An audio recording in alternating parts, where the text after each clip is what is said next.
ہندوستان ایک بہت ہی قدیم اور وسیع ملک ہے۔ اس کو عربی میں ہند اور انگریزی میں انڈیا کہتے ہیں۔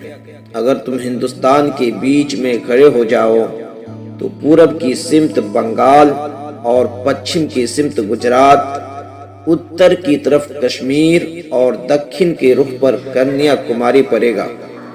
ہندوستان کی لمبائی کشمیر سے کنیا کماری تک 1950 میل ہے اور گجرات سے بنگال تک چوڑائی 1560 میل ہے۔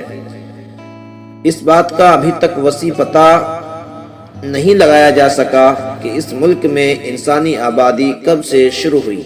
سراغ لگانے والوں کا قیاس اور اندازہ ہے کہ آج سے تقریباً 5-6 ہزار سال پہلے ہندوستان میں کوئی قصبہ اور شہر نہیں تھا۔ اس وقت تھوڑے بہت انسان تھے تو ان کی کوئی مستقل آبادی نہ تھی، بلکہ جنگلوں میں ادھر ادھر متفرق طور پر زندگی بسر ہوتی تھی۔ پتھر کے اوزار اور سامان بنا کر کام نکالتے تھے۔ پھر جب آدمیوں کی تعداد بڑھی اور ان میں کچھ لوگ سوچ بوجھ والے پیدا ہوئے تو لوہے اور تانبے اور دوسری دھاتوں کے اوزار سامان بنانے لگے اور کھیتی بھی کرنا شروع کر دیا۔ کہا جاتا ہے کہ یہ لوگ جزیرہ نکوباریہ کسی اور جگہ سے یہاں آئے تھے، لیکن چونکہ ہندوستان میں بسنا اور رہنا انہی لوگوں نے شروع کیا تھا، اس لیے یہاں کے اصلی قدیم باشندے یہی لوگ کہے جا سکتے ہیں۔ پھر کچھ عرصہ بعد شمال اور مغرب کے راستہ سے ہندوستان میں ایک نئی قوم داخل ہوئی جس کا نام تاریخی کتابوں میں دراوڑ بتایا گیا ہے۔ دراوڑ قوم کے لوگ تہذیب اور شائستگی میں یہاں کے قدیم باشندوں سے آگے تھے۔ یہ لوگ کھیتی کے ساتھ تجارت کا بھی سلیقہ رکھتے تھے، دھاتوں سے اچھے سامان اور ہتھیار بناتے تھے۔ علم و ہنر کی وجہ سے انہی لوگوں کا یہاں راج پاٹ تھا۔ قدیم باشندوں کی حیثیت ان لوگوں کے سامنے غلاموں اور نوکروں جیسی تھی۔ پھر ایک لمبی مدت کے بعد ایک تیسری قوم ہندوستان میں داخل ہوئی جس کا نام تاریخی کتابوں میں آریہ ہے۔ اس قوم کو ایران بھی کہا جاتا ہے۔ آج سے تقریباً 3000 سال پہلے کی بات ہے۔ دریائے سیون کے آس پاس اور کوہ کاف کے ہرے بھرے حصوں میں آریہ آباد تھے۔ ان لوگوں کا ذریعہ معاش کھیتی تھا۔